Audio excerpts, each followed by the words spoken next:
Okay, this is the last chapter. We will cover 100 years at a time. So we are going to cover the 18th century. 18th century, we're going to talk a little bit about, actually quite a bit about France, a little bit about England, and a little bit about the United States. All right. Okay, so we're going to start with France. And the last chapter, we saw that under Louis XIV and the French court of the 17th century, they were just a powerful influence on arts and fashion. And this really continued into the 18th century under Louis XV. But there was a more delicate form that came to be seen in this century.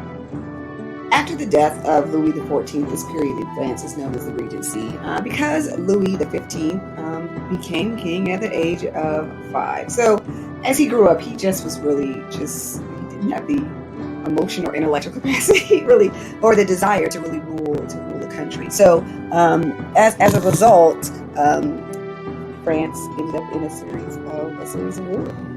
This sounds horrible to say, but Louis XIV was considered lazy and egotistical, and he just really didn't even have the will really to rule the country. He just wanted to hunt and chase women, and as we would say now, live his best life. He wanted to do him, and as a result, his advisors, his regents, led France into a series of Acosta Wars.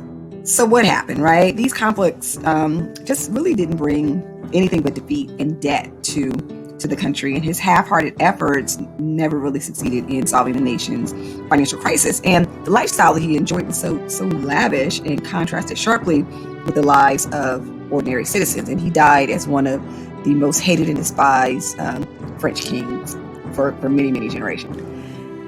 And even though its horrible condition of finances and the state of its people, French culture really still dominated Western Europe, and France still set the style in fashion and literature and decorative arts and philosophy and such, which is interesting because they're still considered one of the most fashionable countries. And French at this time had actually become the international language of Europe.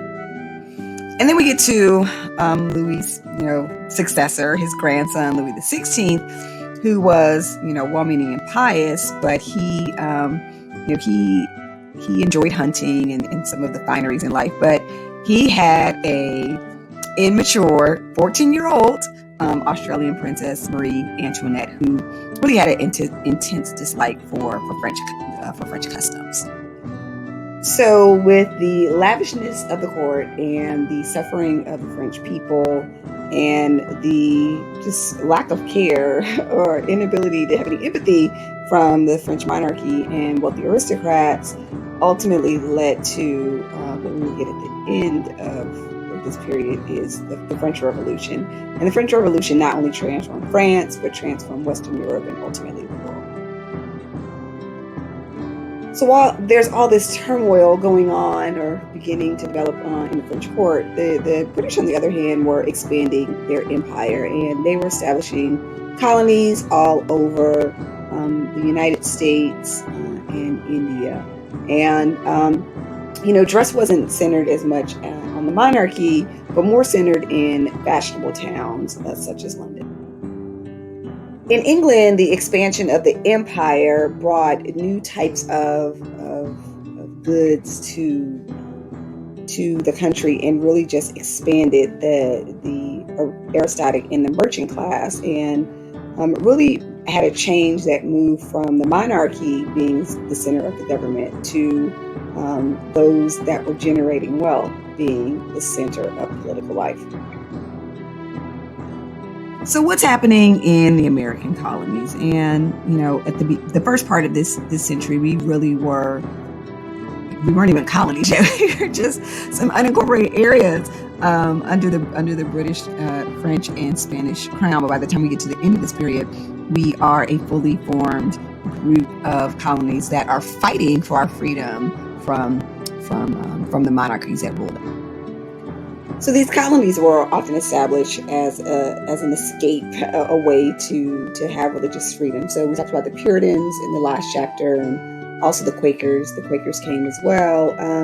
But interestingly enough, oftentimes these early religious colonies were the least free. They actually had more restrictions because they were religious conservatives. So in addition to what we have going on, politically and economically, we also have some technological advances. So we have the invention from Jane Hargrave of the spinning jenny. Richard Arkwright also developed a spinning wheel. And then James Watt patents the steam engine, which is just getting us right up to the edge of the Industrial Revolution. What happens in this 100 years? So we're going to start with the death of Louis XIV and the 5-year-old monarch and just the ineptitude of the French court and ultimately the decline of the French people. We see mass colonization of the British, and there was the phrase that the sun never set in the British Empire. And we see the transformation of American colonies into an actual nation.